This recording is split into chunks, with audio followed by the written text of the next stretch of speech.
MagazineASP.com calls itself a next-gen online magazine. Big words. Welcome to the Deep Dive. Today, we're examining a really significant project, the United States Golden Dome Missile Defense System. That's right. It kicked off, 2025 under President Trump? And it sort of grew out of the Israeli Iron Dome idea, but, well, much bigger. Much bigger is right. The ambition here is huge. We're not just talking rockets like Iron Dome. This aims to protect the entire U.S. mainland from, the big stuff, ICBM. Intercontinental ballistic missiles, yeah. Exactly, but also the newer threats. Hypersonic weapons, cruise missiles, even potentially things in orbit like FOBS. Okay, orbital weapons too. That's quite the spectrum. So how on earth is it planned to do all that? The materials mention a multi-layered approach. Let's unpack that. Yeah, multi-layered is key. Think of it in stages. First, there's the boost phase. Right after launch. Precisely. When the missile is slowest, hottest, most vulnerable, really, big target. Okay. Then comes the mid-course phase. That's when it's coasting through space. Further away, harder to track. Well, different challenges. And finally, the terminal phase, that's when it's coming back down, heading for the target. Makes sense. Boost, mid-course, terminal. And Golden Dome tries to hit threats in all of them using ground and space assets. Exactly. It's an integrated system. Ground-based interceptors we already have, but also space-based weapons. Okay, now this is where the tech gets really interesting, I think.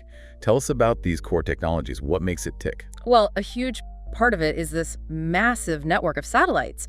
Hundreds of them, apparently, all with advanced sensors. What kind of sensors are we talking about? Two main types mentioned. One is the discriminating space sensor, the DSS. Yeah. Its job is crucial, telling the difference between the actual warhead and, decoys or debris. The classic decoy problem. Exactly. And then there's the HBTSS, hypersonic, and ballistic tracking space sensors.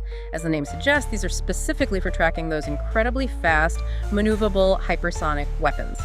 So these satellites are the eyes in the sky, constantly watching. What actually takes out the threat then? The interceptors. Right. We still have the ground-based ones, like in California and Alaska, GMD system components, but Golden Dome adds more layers. High-powered lasers, for instance. Lasers from the ground or? Potentially both ground and space, but definitely space-based lasers are part of the concept for boost phase intercepts and even orbital kinetic weapons. Wow, okay. Orbital platforms firing interceptors. That sounds like science fiction almost. It's definitely pushing the envelope, and connecting all the sensors, command centers, weapons needs an incredibly fast, real-time communication system. Makes sense. You need that data instantly analyzed and acted upon. Absolutely. Global sensor data feeding into a central command for near instantaneous response. A project this, massive must have serious oversight and a hefty price tag. Who's running the show and what are we talking, budget-wise? The U.S. Space Force is in charge. General Michael Getlain is mentioned as the commander overseeing it. As for the budget, the initial figure floated was around $25 billion.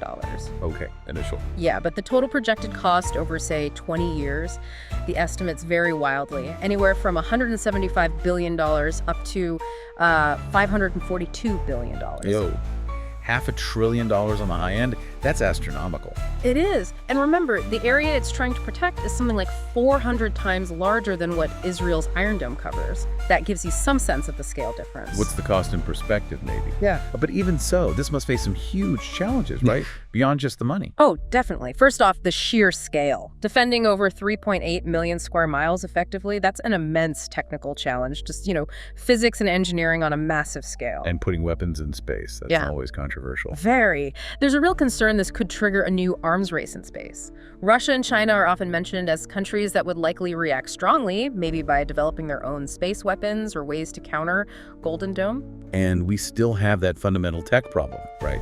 Making sure you hit the warhead, not a balloon decoy. That's a persistent challenge in all missile defense, yes, especially in the mid-course phase in space. Distinguishing the real threat reliably every single time against potentially sophisticated countermeasures. It's tough. Plus, relying so heavily on space assets makes the whole system vulnerable, doesn't it, to anti-satellite weapons or even cyber attacks? That's another major concern, absolutely. Protecting the space infrastructure itself becomes critical. Okay, so summing up, Golden Dome is this incredibly ambitious, technologically advanced U.S. defense plan.